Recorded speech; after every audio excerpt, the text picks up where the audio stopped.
মাত্র নতুন লুকে চিত্রনায়িকা অপবিশ্বাসকে শোরুম উদ্বোধন করতে যেতে দেখা গেল। এনে বিস্তারিত জানতে ভিডিওটি না টেনে দেখতে থাকুন। শোরুমের সামনের গেটে লাখো মানুষের ভিড় জমে গেছে ইতিমধ্যে এক নজর অপবিশ্বাসকে দেখার জন্য। শোরুমটির সামনেই ফিতা কেটে শোরুমটির ভিতরে যেতে দেখা গেল চিত্রনায়িকা অপবিশ্বাসকে। এরকম লুক ও গেটআপে কখনো দেখা যায়নি চিত্রনায়িকা অপবিশ্বাসকে শোরুমের সামনেই ফিতা কেটে যেতে।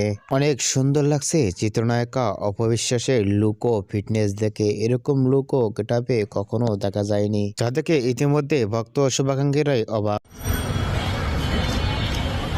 অপবিশ্বাসের এরকম লুক ও ফিটনেস দেখে শোরুম উদ্বোধন করতে এসে দেখে আপনাদের কি মন্তব্য নিচে কমেন্ট বক্সে জানিয়ে দিন। নিত্য নতুন ভিডিও পেতে চ্যানেলটি সাবস্ক্রাইব করে পাশে থাকা বাটনটি বাজিয়ে দিন। পুরো ভিডিওটি উপভোগ করার জন্য অসংখ্য ধন্যবাদ।